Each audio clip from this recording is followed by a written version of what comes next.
The Disrupt Education vlog can be found on YouTube. To hear it in podcast form, search Disrupt Education on any of the following podcast platforms: Anchor, Apple Podcasts, Google Podcasts, Breaker, Castbox, Overcast, Radio Public, Pocket Cast, Spotify, or Stitcher.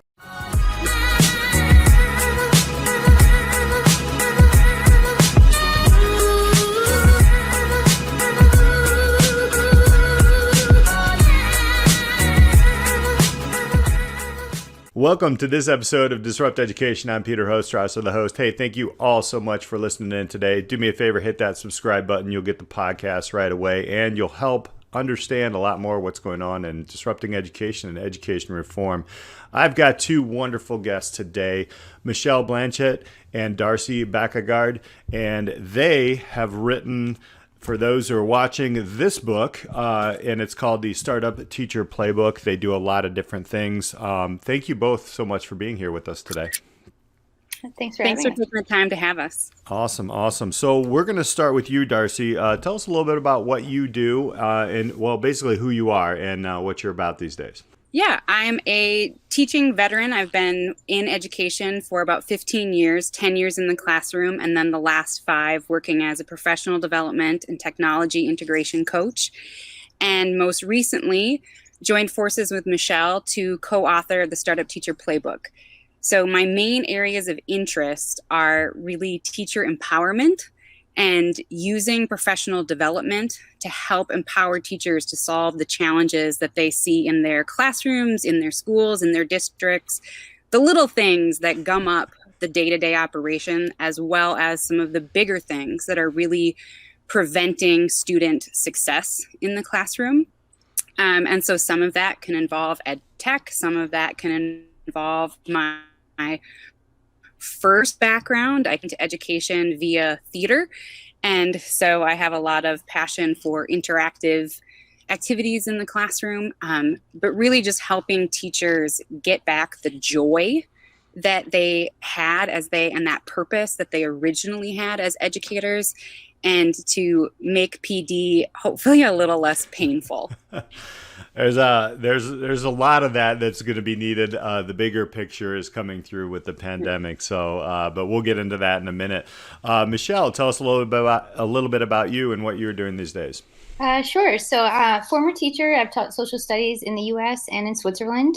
In both instances, I got a little bit frustrated as well because I didn't understand why we weren't using the professional learning space to cultivate our own ideas. Teachers have great ideas for what our kids need. I think COVID's highlighted that. But unfortunately, as teachers, we don't get a chance often to act on those ideas or to implement the great ideas that we have. That, of course, led me to actually start an organization called the Educators Lab, which Darcy has joined me on. And with that, we actually work with organizations. We also go into schools, and we help them to rethink professional learning so that it actually exemplifies the type of teaching we'd like to see teachers do with students, but it also helps teachers to learn more about design thinking. We mix a little bit of lean startup in, et cetera, so that teachers can actually get a chance to launch ideas and do things that they think will improve teaching and learning for their students. I love that. That's we're going to jump into that in the disruption part. But before we get there, I wanted to ask both of you about your own educational journeys. I think it's important for listeners to hear about, the innovative educators. There's always something in there. So I'm going to pick for those things. And we'll start with you, Darcy. Tell us a little bit about your educational path. Obviously, you were started in theater and as an educator there. But before that, what was your educational path like? And what were some of the things that got you to think in the way that you're thinking now in an innovative way? I was a pretty dorky, join everything dorky in high school. My brother was a total jock. He's 2 years younger than me. And I was definitely his embarrassing older sister who was in like Science Olympiad and even the dorky sports, cross country and track and, marching band and choir, everything speech dorky. So I really liked high school, and I think very early on, I figured out how to play the game of school. I always tell my students, I don't think it really matters if you're a 4.0 student or how you do on these things. To me, the biggest thing that showed me as a person, I knew how to give teachers what they want And I think that was the first, even though I knew that about myself, I don't think the penny dropped at the fault in education until I was a teacher, that I knew how to game the system. So a lot of my students knew how to game the system. So how is that actually learning? How is that authentic? How is that, really helping them cultivate a love of learning and figuring things out? And I majored in theater in college. And so I got done and started working in the Minneapolis theater area, and very quickly realized that I just wanted to do more.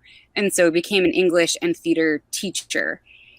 In that process, I taught in Wisconsin for a few years, taught in North Dakota, and then ended up teaching at Robert College in Istanbul, Turkey. And that was a formative part in my shift as an educator overall. I think every educator needs to be in an environment where they feel super stupid. I don't know. I've never felt so vulnerable and stupid in my life. And I feel like I'm a moderately intelligent person, but I had a whole new empathy for my students, particularly English language learners, but also just any of my students for whom English class as a course didn't initially click, because that's how I felt every day. Like I felt like I couldn't communicate, I couldn't do things, and I was reliant on all these other people. And it really shifted what I thought was important in the classroom. And I really doubled down on making relationships and connecting to students. And it was through that when I came back to North Dakota and was teaching here, that I just looked at the curriculum. I looked at everything that we were teaching, and I was like, why are we teaching kids this? Why is Beowulf really the mark right now? Like, is that truly going to help my kids? And I love Beowulf. I mean, love it. Have read multiple translations of it, but is that what my seniors need to be successful in the world?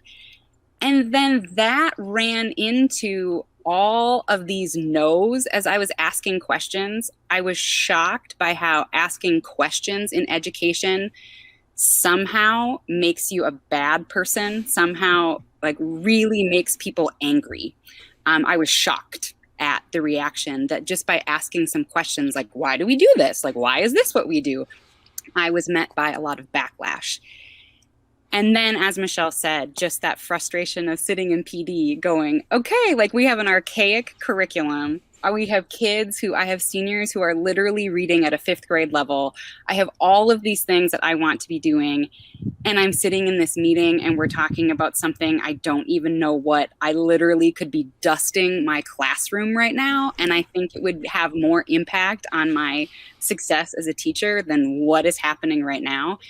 And just through all of that, I just needed to do something else and get out and try to create the type of environment where teacher innovation and teacher joy and teachers' passions were rewarded, and that you could get continuing education credit for, working on things that actually mattered to you. So that's a lot of different whys, I guess, throughout there. But I'm so excited to have had these diverse experiences that at least I finally got here. I wish I would have been here when my first year teaching, but I'm here. Yeah, that you can start to see, and we'll get into this a little bit later, the empathy, obviously, in Istanbul, and that is a key foundation factor, obviously, of not only design thinking, as we'll talk about a little bit later, but as just humans. So that's great. Yeah. So, and thank you for sharing. So Michelle, what was your path like in education, even before you became an educator, and some of the things that kind of pointed you in the direction of just being an innovator in the space? It's actually interesting. So my mom was a teacher, and when I was a kid, I had to stay after school every day. In elementary school until she was finished. So I was staying at school till like 5, which I loved. So I was like, I'm never going to be a teacher. And so I guess I would start there because I guess I never thought I would end up where I am right now.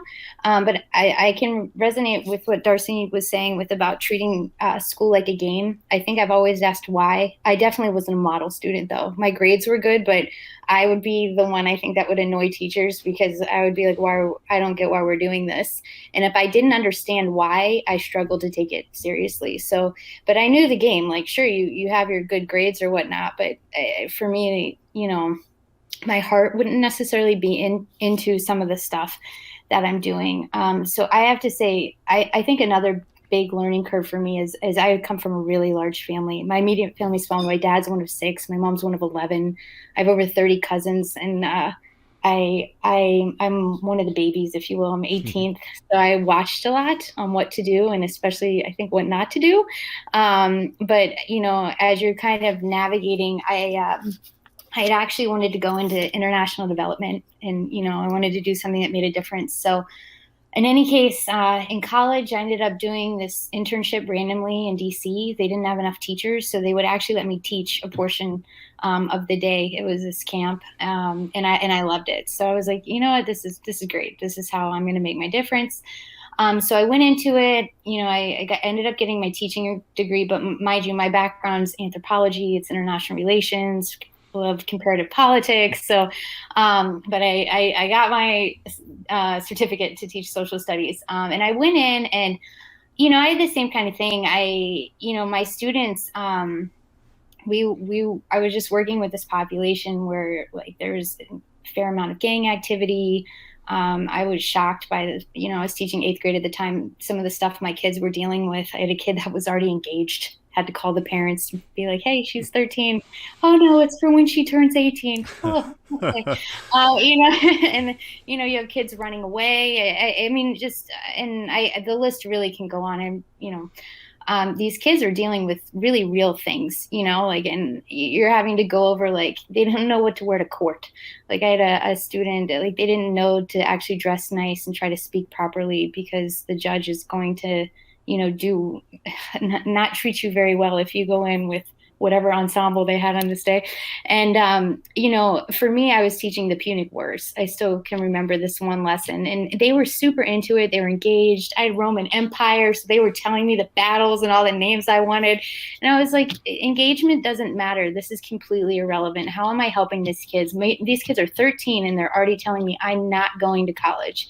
And my school was only pushing college ready. And it got me thinking, what about everybody else? Like, this is not a good education to employment pipeline. For me, student success means that these kids are going to live a good life. Like, they have a decent quality of life later. They have financial stability, like purpose, joy, So I think at that point, when I was thinking about student success, it really had me questioning the system that we're in. And there's just all these moving parts to it that, again, just didn't add up. So, I can already say I was only in 2 years, and I was pretty demoralized. I just didn't. I was like, this like, you can have a bond with the kids, you can attempt to make a difference, but the reality is this. I don't think on the long term I'm doing much. So anyways, that I ended up doing a master's in Spain. I wanted to learn Spanish. I had a lot of Spanish speaking students, so that was a goal. And I did international relations. But in any case, when I was there, I discovered social entrepreneurship. I took part in I became vice president of this big social responsibility forum, and I loved it. So social entrepreneurship just introduced me to all these great topics like design thinking and lean methodology, and how can you use business principles for good? How can you think about impact? And it really gave me a clear structure on, okay, if things aren't working, what can you do about it? How can you pivot? How can you work within systems? When do you not work within a system and create something new?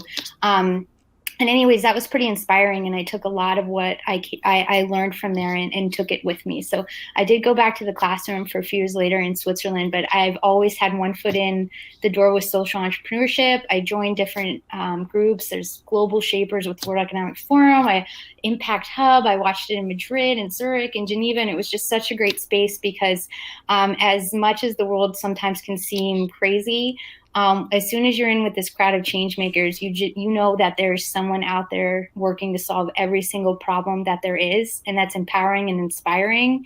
And then as an educator, you wonder, how do I take that momentum, that movement, that framework, that structure, and bring it to young people so that they can do the same? I mean, wow. I mean, I almost have chills on both of your stories because number one, that you've both been feeling what many teachers, many more teachers even now are being exposed to, educators in the field, and also the worldwide movement, right? So this is not just in the United States. This is not just in Switzerland. It's not just in Spain. This is across the world. And we all three of us have kind of a synergy when, you know, we've experienced things outside of our comfort zones, and adding the business model canvas, which we're going to unpack right here a little bit, and how you're using that.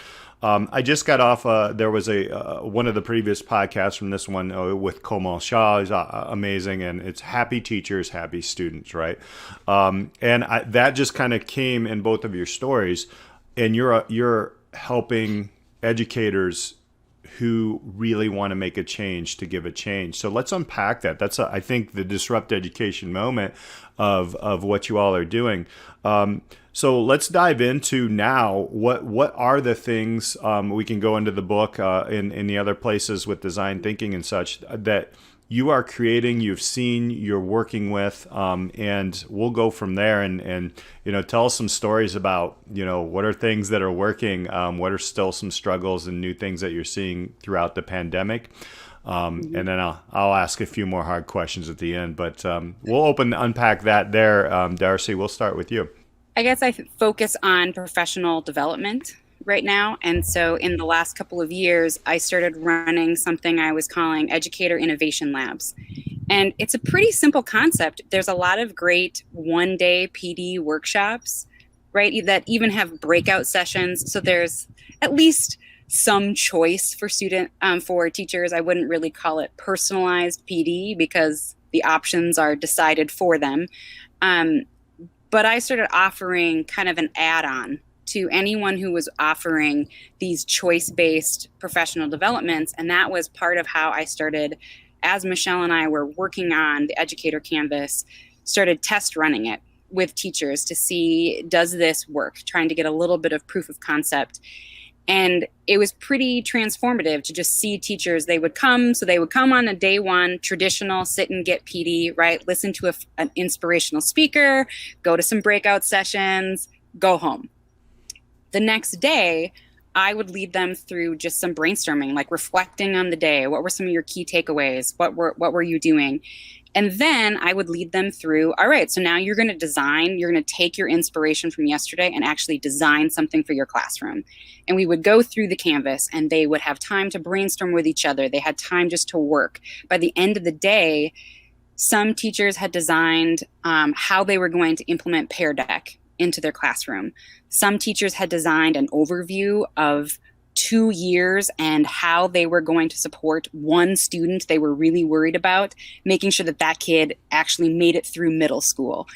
So it's amazing what teachers can do in the course of a day if you give them the time and the structure. And what was really wonderful and gratifying was that at the end of the day, teachers would look at me and say, okay, well, now what do I have to do to get my credit?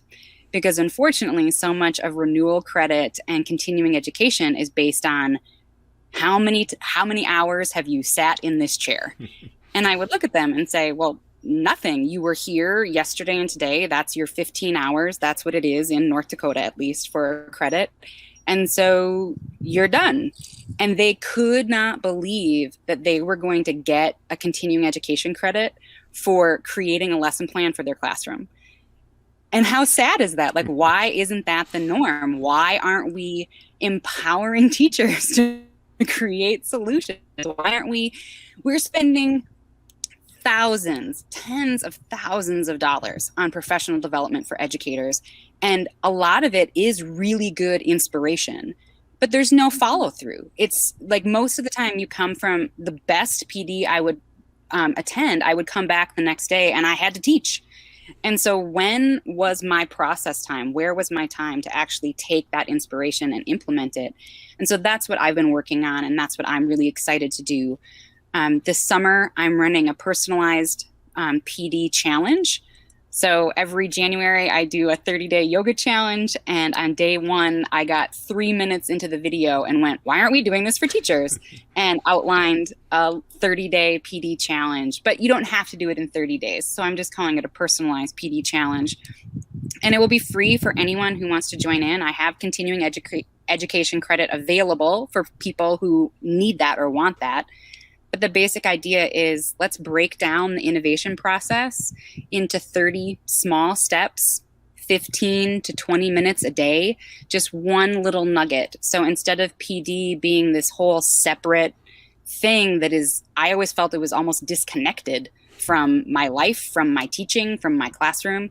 Let's make this a little bit more of an inherent reflective process that we do every single day. And that's where I'm at in I want to create experiences where teachers can get credit for innovating and just help them think in a new way, because unfortunately, teachers really aren't taught design thinking. I learned about action research when I was doing my master's degree, but not when I was doing my teacher certification. And while I know teachers inherently do human-centered design, right? We look at our class, we see that they're totally confused, we revise. We're doing that cycle constantly, but it's not formal and it's not something that we're taught how to do. And so I think it's just important to provide those opportunities and help teachers nurture those natural skills into a more systemic process for them. Yeah. Systematic process. I love the now what, like, so now what, right? That's really the question that we were asking. So now what? Like, we got this instruction or we got this professional development, and I could use quotes around that sometimes as well. But now what? What do we do? Where do we find the time to do that? Do we, and that's, wow. All right. I'll have some follow-up questions there. And Michelle, with your, anthropology is amazing. Like, I know a lot of people in that realm, and that's just such an interesting lens. I'm going to poke at you a little bit and say, hey, how do you use that in what you're doing now? And then tell us some of those stories that you're working with educators. For me, anthropology, it's interesting because you always think about it in the traditional Margaret Mead, investigating these tribes kind of thing. Absolutely not. For me, anthropology is really learning how to empathize. It is learning how to get feedback. It's learning how to observe. It's learning how to adapt and I would say fit the context that you need to. So for me, because anthropology, usually people are like, what a waste. But for me, it actually wasn't. I think it was a great precursor to doing, I would say, human-centered design, and also just working on emotional intelligence, right? Because when you're observing, when you're talking with people, even how to do proper interview questions, this whole thing, you need these things if you're going to innovate. So I actually feel a lot of what I learned as an anthropology major was quite useful. I can go as well into, I think I'm going to dive a little bit more into our book with the educator and Canvas whatnot. So a few things that we noticed is we were trying to do some of these more teacher-centered professional learning sort of workshops. And oftentimes we leave teachers fired up, or we do a brainstorming session and then it's over. We do design thinking and then they don't have time to actually do the empathy piece because you tell them to just make assumptions about what they think their students would want because you're stuck in there that day. And then there's no follow through, right? So we say maybe design a prototype, but then what? So we noticed that implementation is a big pain point. It's a big missing piece towards professional learning. So that said, our big part of our book is something called the Educator Canvas. And it was inspired by the business model canvas. It's something that, and again, yes, it's global, right? The business model canvas is just this one pager that people would download, and you could go literally to any kind of workshop on, hey, you have an idea, you want to see if it has value, have this business model canvas workshop. And what was so amazing about it was they weren't paying for speakers, they weren't paying for consultants. You could run it yourself because it provided enough structure, it provided the guiding questions you needed to think through it yourself. And just having a bunch of other people in the room to collaborate with, to get feedback from, was usually enough to get people going. So, the idea was, hey, why don't we have something like this in the education space? Because we don't need the consultants and the speakers most of the time. The teachers have the ideas. Like if you are a consultant and you go into a school, half the time you're like, why aren't they just listening to their teachers? Their teachers tell you immediately what the problem is, and then they will also tell you what should be done about it. And they're right. So why aren't we, providing a space where these people can, work together, collaborate, and try something new? So that's what inspired us to create this business model canvas, is because, we do hope it disrupts the space. We hope that teachers do start getting credit for their professional growth because they learned something from an ed camp or from Voxer or Clubhouse, came in, worked with each other, and actually tried. It is the empathy, though, really. I mean, and I love that, because every anthropology student or somebody who has the major or minor has a kind of a different lens on it. So that's why I wanted to poke that out a little bit and see how you saw it. But as we know, in the design thinking process, the first thing is asking and empathizing and understanding what is happening. So I wanted to just kind of say, what are some of the stories that through the Startup Teacher Playbook have you heard teachers actually building something? Do you have any examples or anything? Because I have like 1,000 things on my mind where I've worked with kids and mostly students. I just love learning from students. But what are some of the things that you've seen so far in the early stages of the Startup Teacher Playbook? Well, as you said, it is the early stages, and so. First of all, if any of your listeners do end up getting the Startup Teacher Playbook and they use it and they start innovating and start doing things, we would love to hear those stories. We want to hear how this is helping support teacher innovation, how it is helping rekindle teacher joy. So please share those stories with us. Right now, as we've been doing this in a few different areas, one of my favorite stories is from Iowa. Maybe this is what Michelle was going to talk about as well. But a teacher friend of ours, Dr. Mecca Wallace-Spurgeon, is the technology coordinator in Centerville, Iowa. And as they were going into the start of this pandemic year and they were having to shift all of their learning to hybrid and distance models, she, is the technology integration specialist, modeled some of the resources that they were going to have, pretty traditional role of a technology integrator.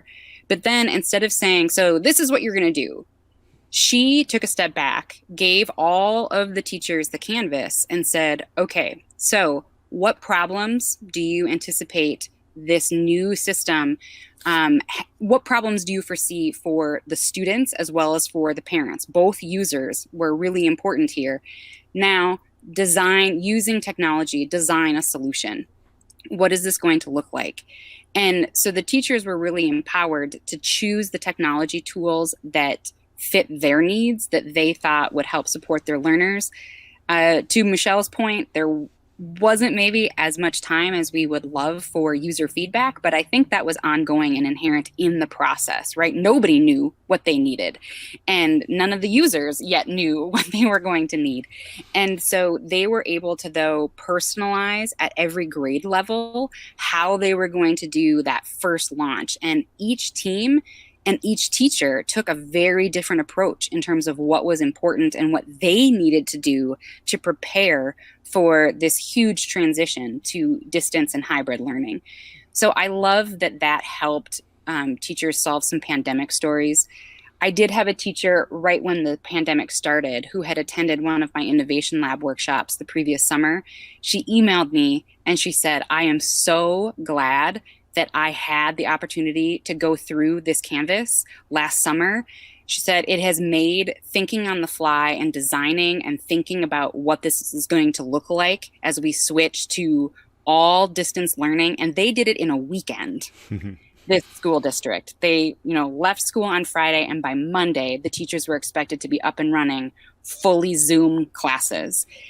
And she said she wasn't sure that she would have been able to do it if she hadn't had that practice for herself of just going through and thinking through what questions she needed to ask. So that was really powerful for me, that even if it helped that one teacher make sure that her lessons were ready and made her feel more capable, that was really important and cool for me. Oh, 100%. Thank you. Thank you for sharing that. Was that the one that she stole from you, Michelle, or was there a different one? I do like that one because it's one of the few cases where we actually got a lot of the canvases back.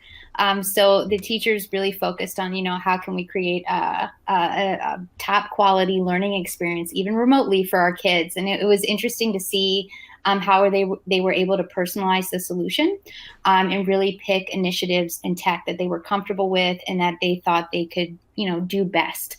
But what's really been nice about the Canvas is, we kind of created it so that we can get out of people's way. So usually we just hear the initial offer. So it's been kind of interesting getting emails from people in India or Nepal, or, I work for this organization, or we're doing an entrepreneurship program in Kenya, and, this would be great. And so it's nice because for most people, what they're interested in and we're still trying to understand the way people are using it. So for instance, as Darcy mentioned, you could have something as open-ended as, how are we going to ensure that, we're teaching in a more equitable fashion? And that's the challenge. And then you have each teacher trying to personalize how they're going to solve it. And then for others, you have more of an open-ended where it's like, hey, what do you want to work on? Like, do you have an idea you want to launch, or, what's driving you nuts in class right now? Like, what's your biggest frustration? What are you going to do about it? It's just been, so we're getting like the initial, like, hey, we're interested in it. And now it's time to kind of compile and see, okay, what are people really doing with this thing? So, we're looking forward to this. It's super exciting. It really is, because now things are changing super fast, right? And when it is really almost, it is a kind of a UX designer for educators. It's kind of adding all these different implements, but there really is no one answer, because that was never the way it was intended. So I love the fact that both of you are really kind of understanding and learning with. That's really, I think, in education, the one biggest thing that I've taken from the pandemic is learning with, and ... You can fill in the blank however you want. And because we're all in this together and we're all trying to figure some things out. I think that's what makes this kind of disruptive, but also challenging in the education space, is where we always have this innovation catch-22.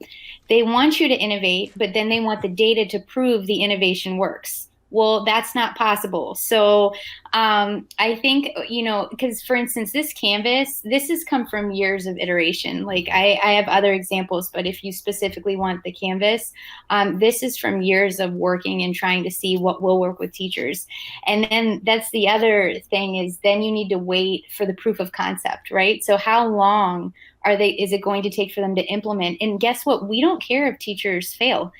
We talk about risk taking all the time, but for us, there is no failing. If you tried something for your students and it didn't work, who cares? You got one step closer to what is going to work. And that's the point of these kind of documents.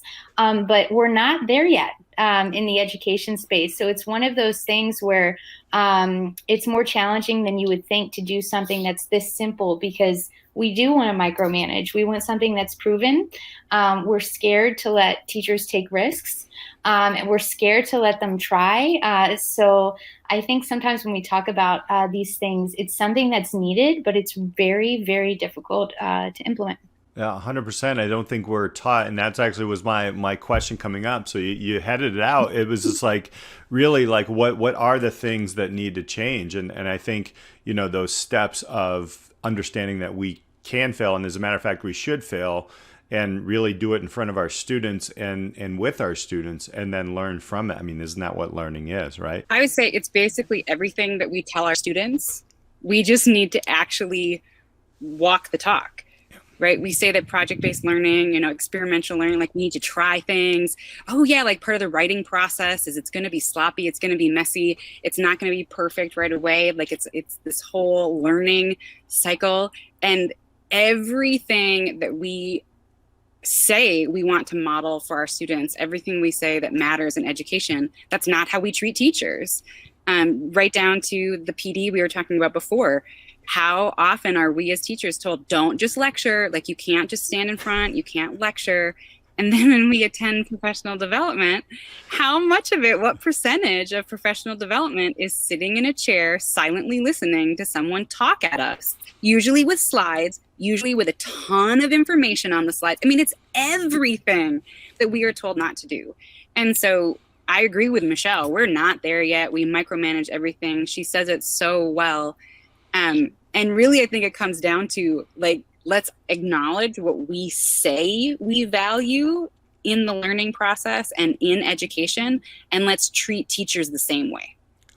I wrote a blog while sitting in one of those PDs about exactly that, which I love that. I mean, it's rather ridiculous, and that's really what it comes down to. I wanted to give you all a chance to let people know how can they get this amazing book, how can they get in contact with you to actually start their own teacher playbook and walk through the canvas. You can get the Startup Teacher Playbook at Amazon. There's a direct link to the site on our website, theeducatorslab.com. And at the website, there's all of our contact information, our upcoming courses, as well as several free resources. So if the first step for you is taking a look at this educator canvas, you can download a free copy of the canvas so that you can right now, while you're waiting for your book to get to you, you can use the canvas and start implementing it.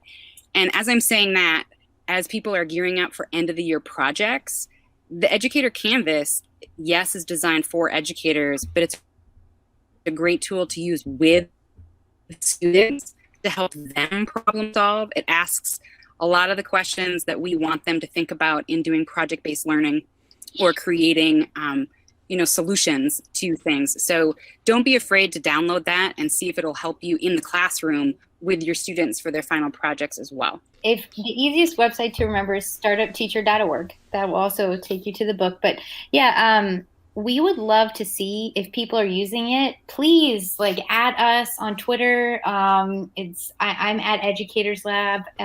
Darcy's let's just do at Startup Teacher. We just got that one, so that makes it easier as well. So startupteacher.org and at Startup Teacher. But we say this because we do want to see what people are doing with this. Like, we created the tool because we don't want people to, think they need to hire us as a speaker or as a facilitator. Like, show you trust your staff by saying, hey, we're going to use this time. We're going to design these projects, download it and see what happens. And then, yeah, we'd love to learn how people are using it and what's coming from it. That's part of the excitement, is to see what can happen when we just, get out of our own way and just trust who we're working with in the building. Great things can happen. I've seen small pieces, and you don't have to start big, right? Darcy, you mentioned it before as well. Like, these are smaller projects. You can do very small projects, like even with one student, like you said. There's no right way to do this. We're not trying to create some ridiculous framework where you need to follow all of these rules to do it right. If just sitting there and staring at the paper and you talked it out with your colleagues is what you needed to get it done, then for us, it served its purpose. So just kind of wanted to add, we're not out there trying to create another insane toolkit where you feel you need to do XYZ to master it. It just doesn't work that way. Well, I want to thank you both so much, Michelle and Darcy, for being here on Disrupt Education today. The book is the Startup Teacher Playbook. We'll put all the notes on how you can get to it in the podcast and on the YouTube channel. But thank you both so much for taking time out of your day worldwide here, as we are, and speaking with us on the podcast. Yeah, thank you so much. Yeah, thanks for your time, Peter. Awesome. And thank you all for hanging out with us and listening. Please check this out. If you're an educator, if you're a board member, if you're an administrator, if you're a parent, if you're a student, there's a lot that you can learn from this. I will go ahead and say yes, you can, because I'm also a business teacher as well. So I love this stuff. Until next time, we'll see you on Disrupt Education.